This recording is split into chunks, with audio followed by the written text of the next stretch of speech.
Certains noms et détails de cette histoire ont été modifiés afin de préserver l'anonymat et la confidentialité. Toutes les photographies ne proviennent pas de la scène réelle.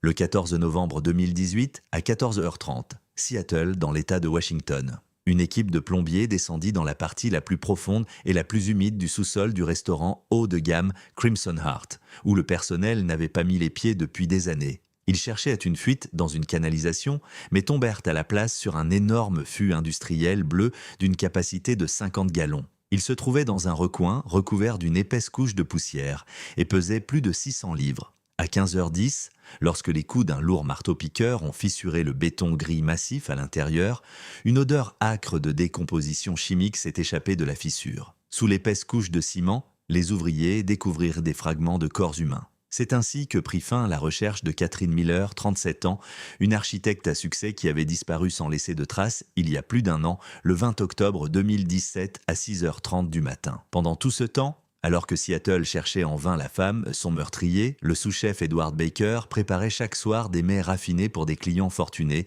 à seulement quelques dizaines de mètres au-dessus de sa tombe de béton. Le 20 octobre 2017, la ville de Seattle, dans l'État de Washington, est entrée dans sa tristement célèbre saison de pluies automnales interminables. Le ciel au-dessus de la métropole était couvert de lourds nuages plombés et la température de l'air atteignait à peine 10 degrés Celsius. C'est précisément en cette matinée maussade que Catherine Miller, 37 ans, une femme à la brillante carrière dans l'un des principaux cabinets d'architecture de la ville, s'est évanouie sans laisser de traces dans la brume grise, sans laisser derrière elle le moindre indice matériel. La chronologie de sa dernière journée, minutieusement reconstituée par les inspecteurs de la brigade des disparus, semblait d'une banalité effrayante. À 6h30 du matin, Catherine quitta son appartement en location. À 7h12, les caméras de vidéosurveillance ont repéré son SUV Toyota argenté à la station-service Texaco, à la périphérie est de la ville. Les images étaient granuleuses, mais les enquêteurs ont clairement identifié la plaque d'immatriculation du véhicule et la femme elle-même. Catherine n'est même pas entrée dans la boutique. Elle est simplement sortie de sa voiture, a payé son plein avec sa carte bancaire à la borne de paiement en bordure de route. Le montant de la transaction s'élevait à 42$, puis a pris la direction de l'Est, vers la forêt nationale de Snoqualmie. Sa destination était le Twin Falls Trail, un itinéraire touristique très prisé où elle comptait passer le week-end seule avec la nature, loin du bruit de la ville. Lorsque le lundi 23 octobre, au matin, Catherine ne s'est pas présentée à la réunion matinale du cabinet d'architecture et a cessé de répondre aux appels, ses collègues ont tiré la sonnette d'alarme. Le même jour, à 18h45, le département de police de Seattle a officiellement enregistré une déclaration de disparition. Les enquêteurs ont méthodiquement retracé chacun de ses pas. Les données de facturation de son téléphone portable ont constitué le premier signal d'alarme. Selon le rapport du service technique de la police, le dernier signal de son smartphone a été enregistré à 8h30 du matin. La zone de couverture de l'antenne relais s'étendait sur une zone sauvage située à 7 miles de l'entrée officielle du sentier. Après cela, l'appareil s'est éteint ou a été détruit, coupant toute trace numérique. Le principal suspect au début de l'enquête était Edward Baker, âgé de 45 ans, l'homme avec lequel Catherine entretenait une relation amoureuse depuis 2 ans. Edward travaillait comme sous-chef au Crimson Heart, un établissement huppé situé en plein cœur du quartier des affaires de Seattle. Le compte-rendu de l'interrogatoire de l'une des amies les plus proches de la disparue a permis de dresser un tableau clair. Ces derniers temps, Catherine s'était nettement éloignée d'Edward. Le procès-verbal contenait une reconstitution de leur dernière conversation, au cours de laquelle Catherine se plaignait du contrôle obsessionnel de son partenaire et évoquait son intention de faire une longue pause dans leur relation. Le 25 octobre, à 11h du matin, Edward Baker s'est présenté de son plein gré dans la salle d'interrogatoire. Au cours de son entretien avec les enquêteurs, il s'est comporté de manière irréprochable, faisant preuve d'un équilibre parfait entre inquiétude et volonté d'aider. Conformément au protocole officiel, il a exprimé une profonde inquiétude quant au sort de sa bien-aimée et a assuré que leur dispute était de nature purement domestique. Mais le plus important était que Baker avait fourni un alibi en béton pour le jour de la disparition. Les détectives ont vérifié chacune de ses paroles. D'après les registres électroniques du système de contrôle d'accès du restaurant, le 20 octobre, Edward a franchi le seuil de l'entrée de service à 5h45 du matin. Les caméras de vidéosurveillance ont confirmé qu'il était sur son lieu de travail jusqu'à 21h15. Les témoignages de 5 cuisiniers et de 3 serveurs concordaient à la minute près. Le sous-chef avait supervisé la préparation des plats toute la journée, ne s'était pas absenté des lieux plus de 10 minutes et s'était comporté de manière tout à fait normale. Pendant ce temps, L'opération de recherche dans la forêt de Snoqualmie, qui couvrait plus de 40 miles carrés, n'a donné aucun résultat. Une cinquantaine de bénévoles et de chiens ont passé des semaines à ratisser le sol détrempé. L'absence de la voiture est devenue le principal mystère. Le 4x4 argenté n'a jamais été retrouvé sur le parking. Pour la police, cela ne signifiait qu'une chose: la femme ne pouvait pas simplement s'être perdue, car une voiture de 3000 livres ne disparaît pas toute seule. L'enquête s'est retrouvée dans une impasse totale. Les auditeurs financiers n'ont constaté aucun prélèvement sur ses comptes, les experts en criminalistique n'ont trouvé aucune trace de lutte et les inspecteurs n'ont trouvé aucun témoin. Les mois passaient et l'affaire s'enfonçait peu à peu dans les archives des crimes non élucidés. Les enquêteurs continuaient en vain à chercher ces traces dans les vastes fourrés des parcs, sans se douter à quel point ils étaient proches de la sinistre vérité chaque fois que les voitures de patrouille passaient devant les fenêtres éclairées d'un restaurant chic du centre-ville. Un an s'était écoulé depuis que Seattle avait englouti cet architecte à succès. En novembre 2018, la ville menait sa vie habituelle. Les affiches en papier avec la photo de la disparue avaient depuis longtemps pâli sous les pluies automnales incessantes. L'affaire était définitivement enfouie sous la poussière des cartons des archives de la police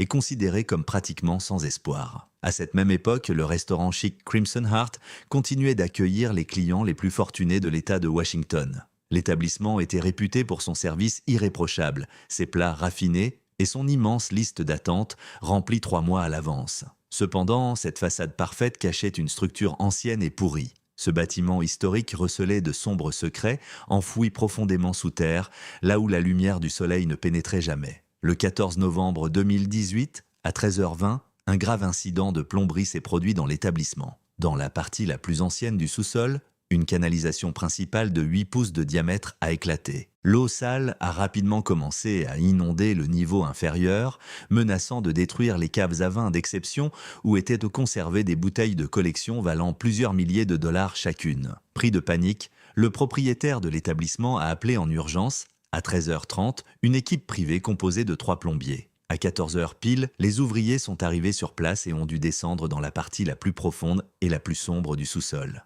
C'était un endroit sinistre et exigu, sans éclairage convenable, où le personnel du restaurant ne mettait pratiquement jamais les pieds. La lumière des lampes frontales perçait à peine l'obscurité épaisse. Pour atteindre le raccord endommagé, situé tout près du mur de pierre des fondations, les ouvriers duraient de se frayer un chemin à travers des débris de vieilles vieilleries. Leur passage était barré par un énorme bidon en plastique bleu de type industriel d'une contenance de 50 gallons. Selon le témoignage du chef d'équipe, consigné plus tard dans le procès-verbal de police, le bidon se trouvait dans le coin le plus reculé, recouvert d'une épaisse couche de poussière grise et de toiles d'araignée collantes. À 14h40, 2 hommes tentèrent de le déplacer, mais en vain. L'objet s'est avéré incroyablement lourd, son poids était estimé à environ 600 livres. Le tonneau semblait avoir poussé comme s'il était scellé au sol en béton humide de la cave. À 14h45, l'un des ouvriers, debout dans l'eau sale jusqu'aux chevilles, a saisi une lourde pièce de ferraille et a tenté de soulever l'obstacle par son bord inférieur. Sous l'effet de la forte pression et du levier,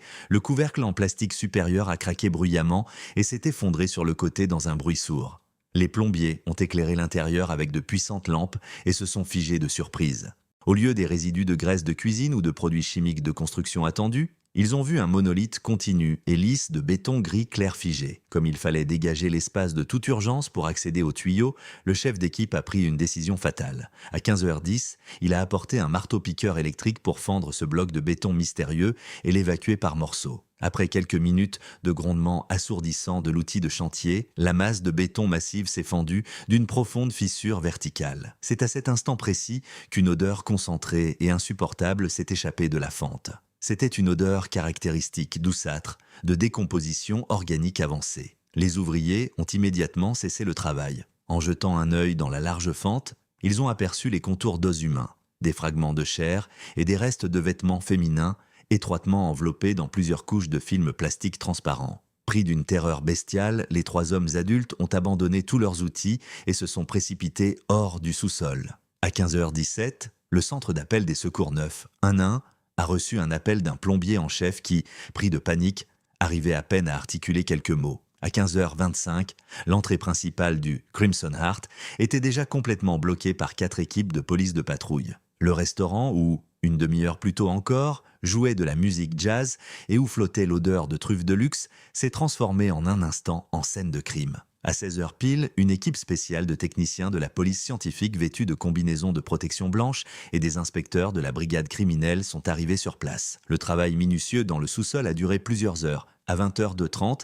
les restes ont été définitivement libérés de leur prison de béton et chargés avec précaution dans une ambulance.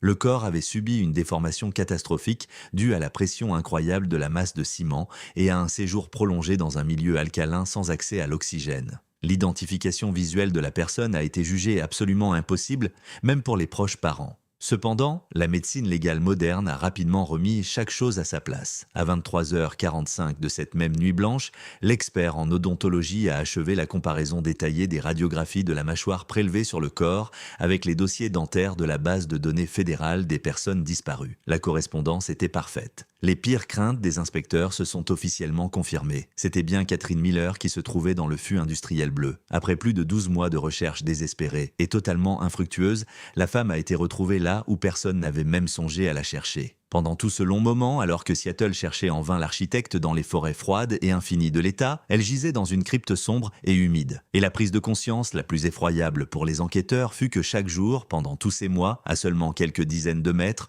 au-dessus de sa tombe de béton, dans une cuisine baignée de lumière, travaillait tranquillement un homme qui, les larmes aux yeux, convainquait tout le monde de son amour infini pour elle. Chers téléspectateurs, avant de nous plonger davantage dans les détails les plus sombres de cette affaire effrayante, j'ai une petite demande à vous adresser. Veuillez vous abonner à la chaîne, laisser un commentaire sous cette vidéo et n'oubliez pas de la liker. Ce sont vos réactions qui envoient un signal clair aux algorithmes de la plateforme YouTube, contribuant ainsi à promouvoir efficacement ce contenu. Grâce à votre participation, la vidéo pourra être visionnée par un public bien plus large et notre chaîne pourra continuer à produire pour vous des enquêtes documentaires de qualité. Merci pour votre soutien indéfectible. Revenons maintenant aux événements de Seattle. La macabre découverte dans les sous-sols humides d'un restaurant haut de gamme a marqué le point de non-retour qui a instantanément et définitivement changé le cours de l'enquête.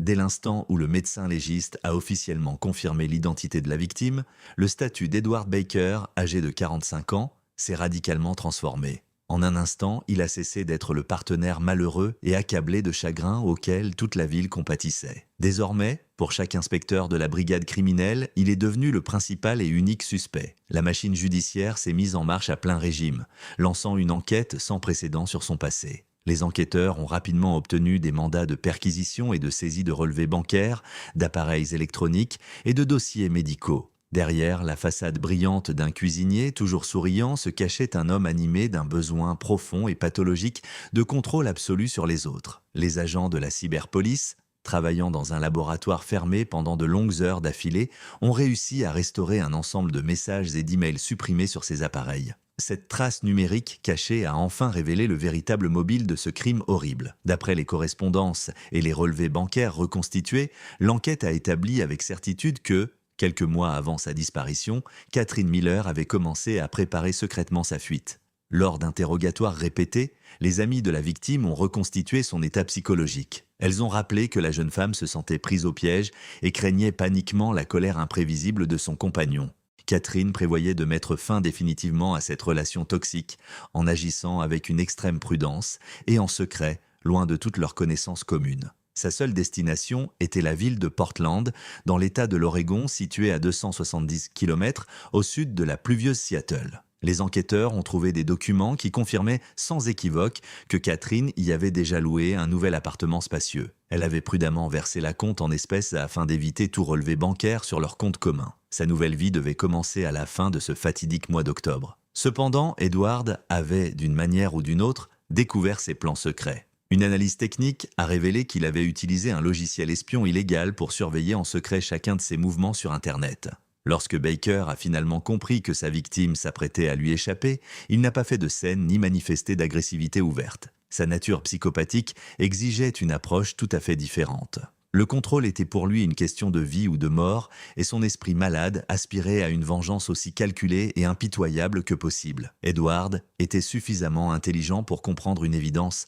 Un simple meurtre commis lors d'une dispute ferait immédiatement de lui le suspect numéro 1. C'est pourquoi il se mit à élaborer minutieusement un plan qui permettrait à Catherine de disparaître littéralement de la surface de la Terre. En tant que sous-chef, Baker avait un accès légal et permanent à toutes les arrière-cuisines de l'ancien bâtiment. Il connaissait parfaitement le plan complexe des sous-sols, les horaires de ramassage des ordures et les angles morts des caméras de vidéosurveillance dans l'arrière-cour de l'établissement. Lors de leur nouveau témoignage, les collègues d'Edward ont commencé à évoquer des détails étranges concernant son comportement quelques semaines avant la tragédie. Selon leurs déclarations unanimes, il se chargeait trop souvent de tâches supplémentaires, restait constamment au travail après la fermeture de l'établissement, prétextant la nécessité de faire l'inventaire. Les enquêteurs comprenaient désormais clairement que Baker manipulait habilement son emploi du temps. Il s'efforçait de créer, aux yeux de tous les employés, l'illusion inébranlable de sa présence permanente en cuisine. Aucun des dizaines d'employés n'aurait pu imaginer que pendant ces longues heures où il le croyait la plonger dans son travail,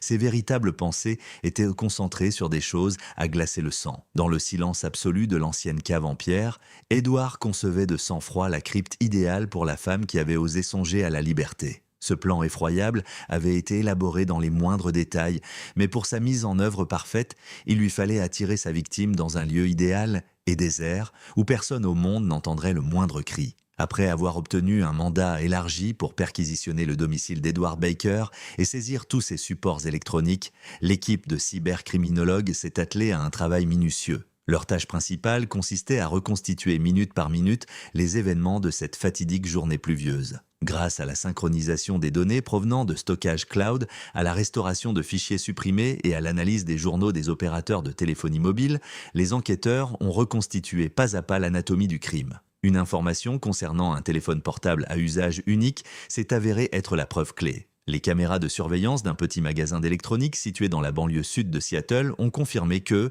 le 15 octobre 2017, un homme vêtu d'une veste sombre avait acheté un appareil bon marché qu'il avait réglé en espèces à la caisse. Grâce à un logiciel espion installé précédemment, Edward connaissait parfaitement les intentions de Catherine de se rendre dans la forêt nationale de Snoqualmie. Le matin du 20 octobre, à 6h15 précise, il a activé le téléphone. À l'aide d'une fausse adresse e-mail, il lui a envoyé un message au nom d'un représentant d'un client potentiel extrêmement influent. Le texte que les experts informatiques ont réussi à récupérer en partie, à partir de la mémoire cache profonde, faisait état d'une réunion confidentielle urgente pour discuter d'un projet architectural écologique de grande envergure. La rencontre était prévue à 7h45 du matin. Le lieu choisi était un parking en gravier isolé, situé à 3 km de l'entrée du sentier Twin Falls Trail. Catherine, désireuse d'assurer son indépendance financière en vue de son futur déménagement, accepta. Lorsque la Toyota argentée de la femme s'engagea lentement sur le parking désert,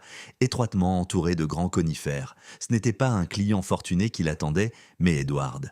Les enquêteurs ignorent encore les mots exacts qu'il a utilisés pour la convaincre d'ouvrir la portière. Peut-être a-t-il simulé une panne grave de sa propre voiture ou a-t-il habilement joué sur sa compassion, mais le fait est là. À 7h50, Baker s'est installé sans encombre sur le siège passager de sa voiture. La reconstitution des faits, réalisée par des experts médico-légaux à partir des microtraumatismes observés sur les vertèbres cervicales de la victime, a montré que le meurtre s'était déroulé directement dans l'habitacle exigu de la voiture. Il a été incroyablement rapide et absolument impitoyable. Baker a instantanément enroulé une solide corde en nylon autour du cou de Catherine et l'a serrée avec une telle force que la femme n'a pas eu le temps de résister. Sa vie s'est éteinte en quelques secondes, au son monotone de la pluie d'automne. Après s'être assuré de l'absence totale de pouls, à 8h10 du matin, Edward a traîné le corps sur la banquette arrière, le recouvrant soigneusement d'une grande couverture sombre. Il s'est installé au volant et a conduit la Toyota de sang-froid vers le Seattle matinal. Son itinéraire était tracé de manière à éviter les carrefours équipés de caméras de surveillance. À 9h15 du matin, il gara la voiture dans un vieux garage poussiéreux de la zone industrielle sud de la ville qu'il avait pris la précaution de louer sous un faux nom au début du mois. Après avoir laissé la voiture avec le corps, il se changea, essuya soigneusement toutes les surfaces avec une solution chimique et prit le bus urbain. À 11h30 du matin, il se tenait déjà dans la cuisine bruyante du restaurant Crimson Heart, coupant tranquillement des légumes et donnant des instructions à ses subordonnés. Aucun employé ne remarqua le moindre signe d'inquiétude dans son comportement. La partie logistique la plus complexe de son plan diabolique s'était déroulée sous le couvert de la nuit. À 23h50, alors que le dernier client avait quitté le restaurant et que les cuisiniers épuisés étaient rentrés chez eux, Edward prit les clés d'une grande camionnette de service. Il se rendit discrètement au garage qu'il louait, chargea le corps de Catherine, déjà enveloppé dans plusieurs couches de polyéthylène épais, dans la spacieuse benne du fourgon et repartit vers le centre-ville. À 1h15 du matin, il se gara soigneusement dans une ruelle sombre, près de l'entrée de service du Crimson Heart. La pluie continuait de tomber à verse, effaçant à coup sûr toute trace biologique ou empreinte de chaussures sur l'asphalte mouillé. Edward ouvrit la lourde porte métallique à l'aide de son passe-partout. À cette heure tardive de la nuit, un silence absolu et mortel régnait dans la cuisine et les arrière-cuisines, rompu uniquement par le bourdonnement régulier des réfrigérateurs industriels. Avec une force physique incroyable, alimenté par l'adrénaline, Baker hissa le corps sur son épaule et le porta en bas par les escaliers en béton raide. Il descendait de plus en plus bas, vers la partie la plus profonde du sous-sol, où la lumière du soleil ne pénétrait jamais. Le corps de la femme gisait désormais inerte sur le sol froid de l'ancienne cave à vin. Mais Edward comprenait parfaitement les lois de la biologie. La décomposition organique naturelle allait inévitablement dégager une odeur âcre qui attirerait rapidement l'attention des services sanitaires. Pour que Catherine disparaisse à jamais de ce monde, une simple cave sombre ne suffisait absolument pas. Il lui fallait un sarcophage fiable et éternel qui scellerait son corps à jamais, sans laisser s'échapper la moindre odeur ni la moindre preuve. Pour créer le sarcophage en béton idéal, destiné à engloutir à jamais le corps de Catherine Miller, les meurtriers avaient besoin de matériaux très spécifiques, encombrants et extrêmement lourds. Consciente de ce fait, le 22 novembre 2018, l'équipe d'enquêteurs a lancé un travail d'analyse d'une ampleur sans précédent. Les policiers savaient parfaitement qu'un ensemble de matériaux aussi spécifiques, un grand fût industriel et une quantité énorme de ciment à haute résistance ne pouvaient pas être achetés sans se faire remarquer. Le chef de l'équipe d'enquête a délimité sur une carte de Seattle et de ses environs un rayon de recherche de 50 miles exactement. Plus de 20 agents ont reçu un ordre clair. Inspecter physiquement tous les grands magasins de matériaux de construction, les entrepôts spécialisés, les sites industriels et les carrières de cette zone. Le travail exigeait une minutie incroyable, car les détectives devaient examiner des milliers de bons de livraison et de reçus papier émis entre le 1er et le 20 octobre 2017, les bases de données numériques de nombreuses petites entreprises ne conservant les informations que pendant quelques mois. Après 4 jours d'un travail administratif épuisant et monotone, le 26 novembre, la persévérance des détectives porta enfin ses fruits. Un indice clé, d'une importance vitale, a été découvert dans les archives papier poussiéreuses de la société Cadman High Rock Quarry, un grand fournisseur régional de mélanges et d'équipements de construction industrielle situé à 25 miles à l'est du centre de Seattle. Le registre des sorties de stock a révélé que le 18 octobre 2017, exactement 2 jours avant ce matin pluvieux où Catherine avait disparu sans laisser de traces, un client privé inconnu avait effectué un achat particulier. Le ticket de caisse mentionnait un fût en plastique bleu de 50 gallons contenant des produits chimiques industriels et 10 grands sacs de ciment à prise rapide et haute résistance. Chaque sac pesait 80 livres.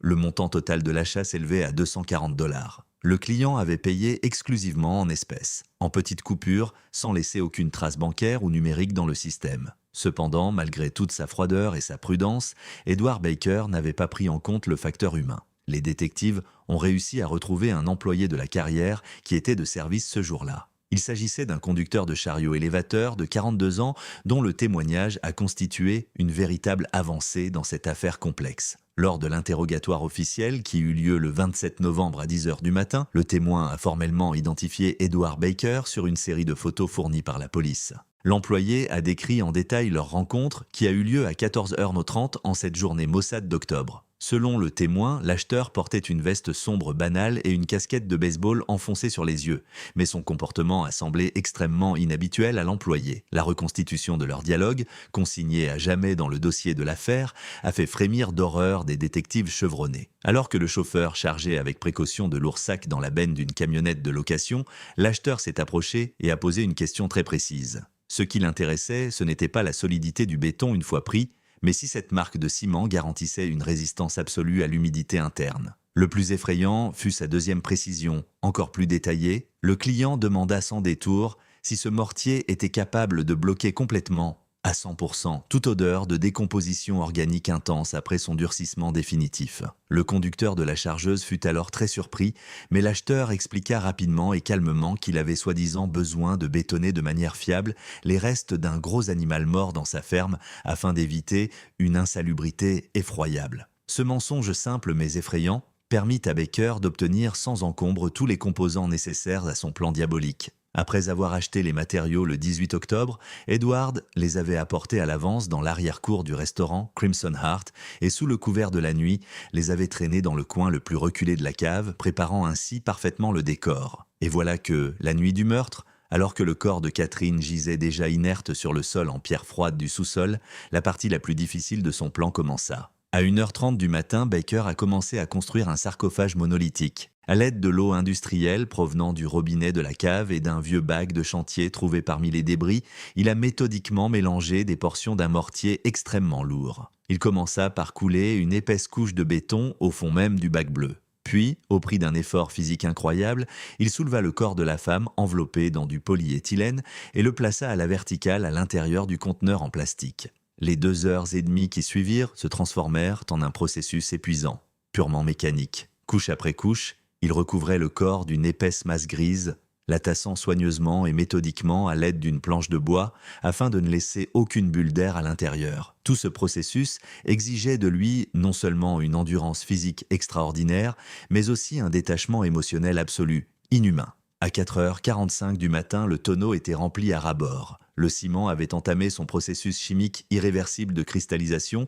emprisonnant à jamais, du moins aux yeux du meurtrier, un terrible secret. Baker respirait difficilement, ses mains étaient entièrement recouvertes d'une poussière grise et caustique et de griffures récentes. Il lava tous les outils avec une minutie extrême, nettoya la moindre trace de saleté sur le sol et jeta ses vêtements de chantier souillés dans un grand sac poubelle noir qu'il emporta ensuite vers une destination inconnue. À 5h15 du matin, il monta dans la cuisine éclairée du restaurant, prit une douche chaude dans la salle du personnel et enfila son uniforme de cuisinier d'un blanc immaculé, parfaitement propre et repassé. À 5h30 du matin, comme d'habitude, il a commencé son service quotidien en saluant d'un signe de tête les premiers employés arrivés au travail. Aucun de ses dizaines de collègues ne remarqua le moindre changement, même infime, dans son visage ou son comportement. Cependant, le véritable horreur ne résidait pas du tout dans l'incroyable froideur avec laquelle il avait accompli son sale boulot cette nuit pluvieuse. Le véritable horreur, celle qui paralysait les experts en profilage,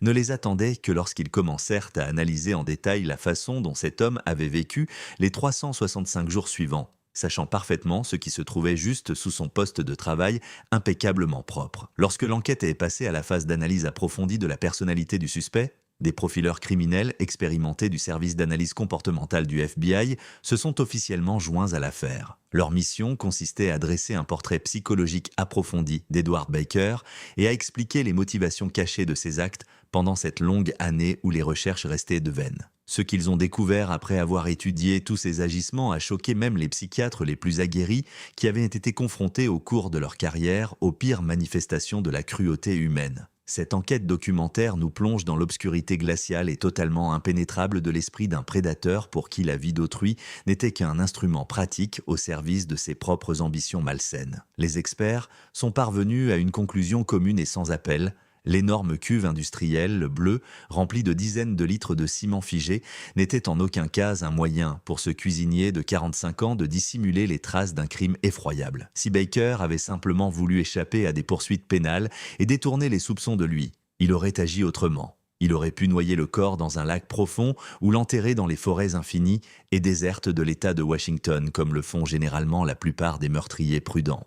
Au lieu de cela, il a délibérément choisi l'option la plus risquée et la plus complexe, sur le plan logistique parmi toutes celles qui s'offraient à lui. Les profileurs ont expliqué cela par une raison effrayante. Ce tonneau de béton était devenu pour lui un trophée absolu et éternel. Sa soif pathologique de contrôle total, qui fut le principal catalyseur du meurtre, exigeait que Catherine reste toujours à ses côtés. En l'enfermant dans le béton de la cave de son propre lieu de travail, il acquit sur elle un pouvoir définitif et incontestable. Elle ne pourrait plus jamais s'enfuir à Portland ni se tourner vers un autre homme, elle n'appartenait qu'à lui. En analysant son comportement quotidien au cours de ces 365 jours, les enquêteurs frissonnaient devant l'ampleur de son hypocrisie et de son sang-froid sans précédent. Pendant toute cette longue année, Edward avait travaillé à exactement 5 mètres de l'endroit où reposait le bloc de béton froid renfermant la femme qu'il avait tuée. Chaque jour, il se rendait à son poste au Crimson Heart, un établissement huppé. Il enfilait une tenue de cuisinier d'un blanc immaculé, donnait des ordres à des dizaines de subordonnés. préparait avec une finesse extrême des plats raffinés à partir des ingrédients les plus coûteux et souriait chaleureusement aux clients fortunés dans la salle principale. Aucun muscle de son visage ne tressaille jamais, aucune goutte de sueur ne trahit son agitation. Au cours d'une série de nouveaux interrogatoires, les collègues de Baker se mirent peu à peu à se souvenir de détails étranges et inquiétants auxquels ils n'avaient auparavant accordé aucune importance. D'après les témoignages reconstitués de 2 sous-chefs et du directeur de l'établissement, Edward descendait périodiquement dans cette partie la plus sombre du sous-sol sous des prétextes totalement inventés. Il prenait un lourd trousseau de clés, disait qu'il devait procéder à un inventaire de routine du vieux matériel de cuisine ou vérifier le bon fonctionnement des systèmes de ventilation, et disparaissait là-bas pendant 30, voire 40 minutes. Les témoins ont noté dans les procès-verbaux qu'il passait ce temps dans un silence complet et de mort. Personne n'entendait le bruit de caisses lourdes déplacées, ni le cliquetis de métal qui aurait dû accompagner un tel travail. À l'époque, ses collègues pensaient avec compassion que cet homme brisé par un chagrin inattendu cherchait simplement la solitude pour laisser libre cours à ses émotions, loin des regards indiscrets. Ce n'est que maintenant, assis dans les bureaux éclairés des détectives, qu'il prenait de conscience avec une horreur paralysante de la véritable nature de ses visites régulières. Le prédateur descendait dans les sous-sols pour simplement se tenir debout devant son sarcophage monolithique et ressentir à nouveau la douce jouissance de sa propre toute-puissance.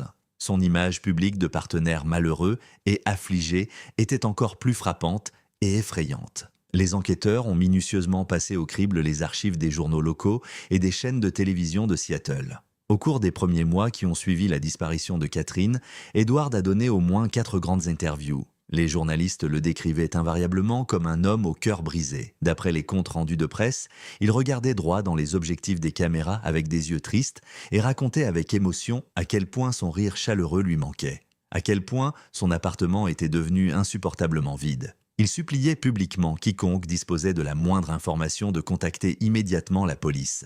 Il a même fait don de plusieurs milliers de dollars à la cagnotte, récompensant la découverte de Catherine, créant ainsi avec brio un alibi parfait aux yeux de toute la société. Ce degré sans précédent de cynisme psychopathique a profondément impressionné même les vétérans de la criminalistique. Alors qu'il versait habilement des larmes devant des journalistes crédules, évoquant son espoir d'un retour miraculeux de sa bien-aimée, il savait parfaitement que le corps de Catherine était prisonnier des mâchoires de béton gris, juste sous les pieds de ses clients quotidiens. Sa double vie avait été mise en scène et jouée de manière si impeccable qu'aucun détecteur de mensonges, ni aucun instinct humain n'aurait pu percer cette armure impénétrable pendant toute cette longue année d'enquête. Edward Baker croyait sincèrement et fermement qu'il était l'homme le plus intelligent de toute la ville, qu'il resterait à jamais hors d'atteinte de la loi et de la morale. Il se délectait de son jeu impeccable et était absolument certain de son impunité à vie. Mais ce sociopathe arrogant ignorait encore qu'à ce moment précis, une équipe d'enquêteurs infatigables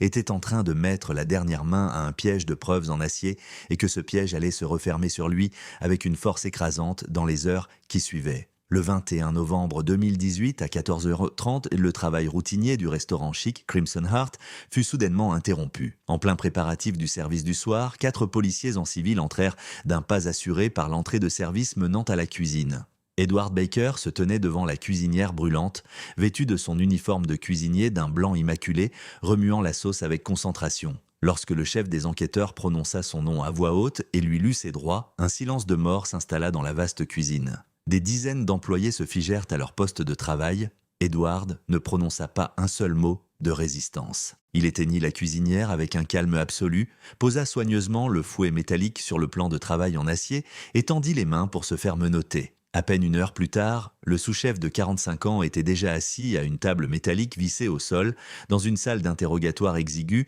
et faiblement éclairée du quartier général de la police. Les murs de cette pièce avaient vu passer des centaines de criminels impitoyables, mais même les enquêteurs chevronnés ressentaient l'aura effrayante d'un calme surnaturel qui émanait de Baker.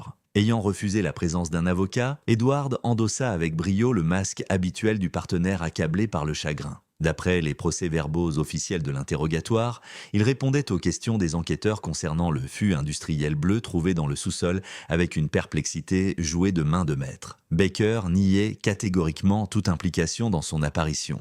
Il affirmait que ce sous-sol humide servait depuis des décennies de dépotoir pour les déchets de chantier et que ce lourd conteneur pouvait avoir été laissé par n'importe lequel des anciens locataires ou des plombiers ayant réparé les vieilles canalisations. Il était sûr de son impunité, estimant que la réaction chimique du mélange de ciment et les longs mois écoulés avaient détruit à jamais toute trace biologique à l'intérieur du sarcophage.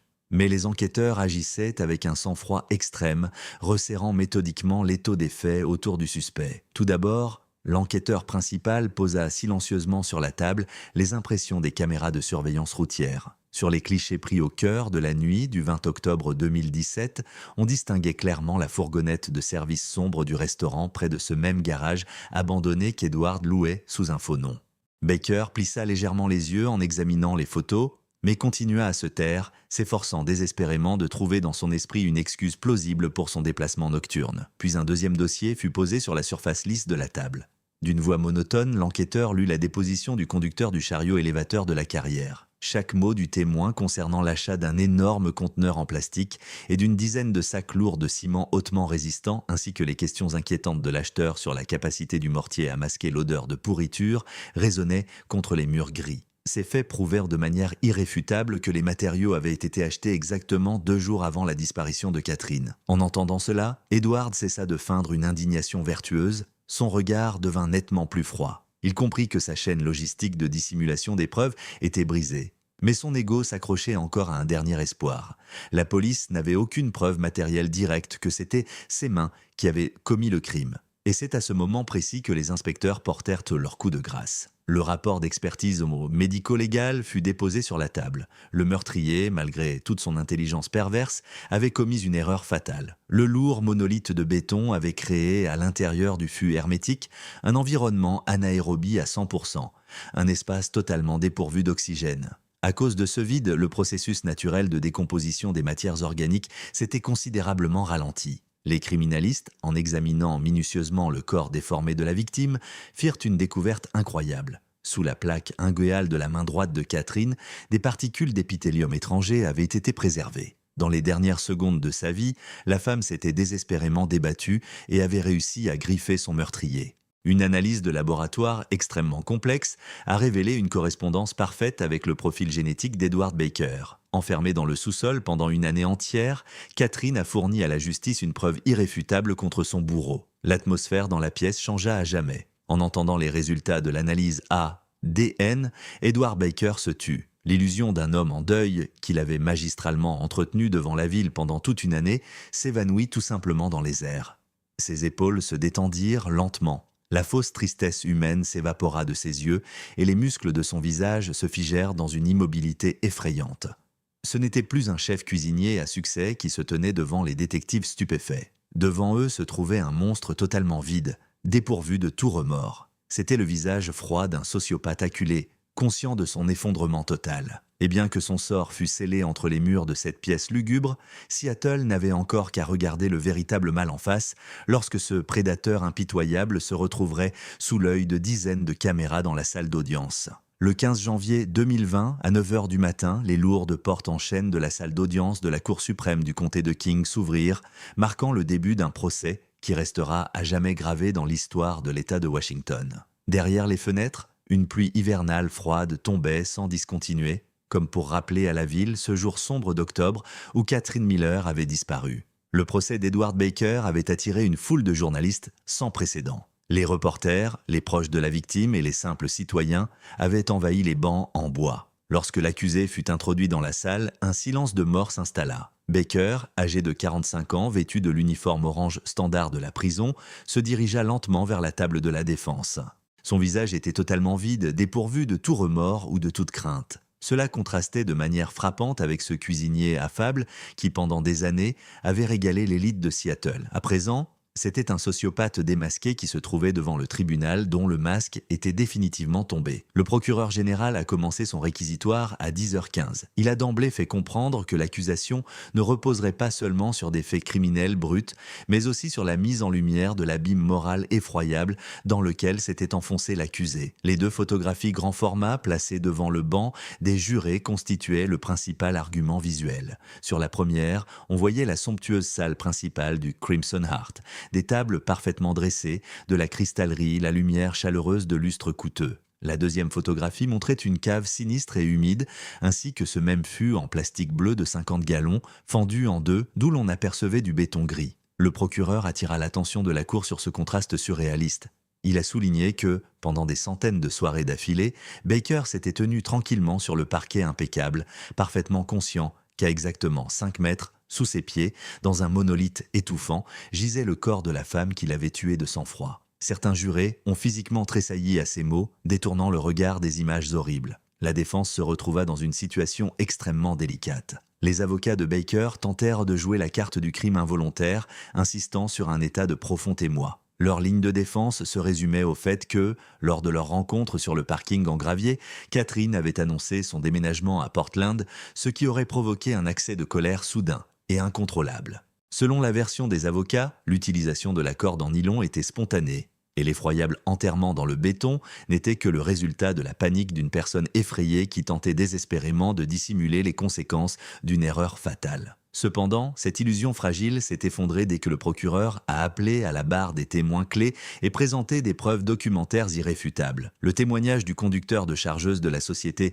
Cadman High Rock Quarry a porté un coup fatal à la défense. Le témoin a confirmé sous serment que l'accusé avait acheté un fût bleu et 10 sacs lourds de ciment à haute résistance 2 jours avant le meurtre. Le procureur a lu les questions effrayantes posées par Baker pour savoir si le mortier était capable de masquer efficacement l'odeur de décomposition organique. Ce fait prouvait que le meurtre n'était pas spontané.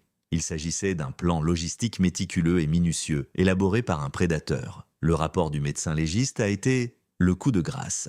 Grâce à l'absence totale d'oxygène à l'intérieur du sarcophage de ciment, le processus de décomposition s'était arrêté, conservant sous les ongles de la victime des particules microscopiques d'épithélium. Le test ADN a donné une correspondance à 100% avec le profil génétique du cuisinier. En se débattant désespérément dans les dernières secondes de sa vie, Catherine avait laissé une preuve qui, à présent, détruisait son bourreau. Le 2 février 2020, à 14h, le juge a renvoyé l'affaire devant le jury. Compte tenu du volume sans précédent des pièces du dossier, la presse se préparait à plusieurs jours d'attente. Cependant, la masse de preuves s'est avérée si solide que les jurés ont mis moins de 4 heures pour rendre leur verdict. Le soir même, à 18h15, le président du jury a lu le verdict d'une voix ferme.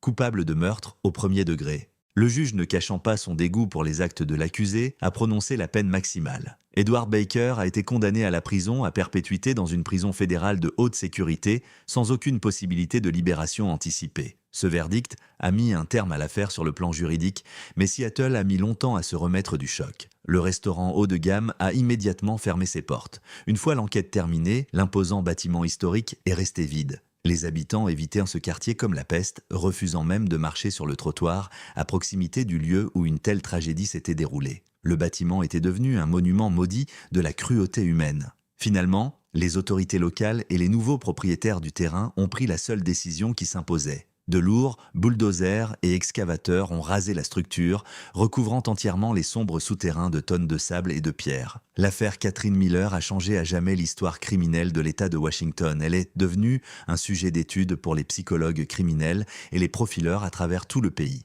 L'histoire de cet architecte à succès, victime d'un contrôle pathologique, n'est pas seulement le récit d'une disparition parfaite qui a tourné au cauchemar. C'est un rappel retentissant, documenté et incroyablement effrayant pour chacun d'entre nous. Il nous enseigne que les monstres les plus terrifiants ne se cachent pas dans les fourrés de la forêt et ne portent pas de masque comme dans les films d'horreur. Au contraire, ils se promènent parmi nous dans des vêtements impeccablement repassés, prononcent les mots qu'il faut et, avec un sourire accueillant et parfaitement serein, vous préparent le dîner chaque soir.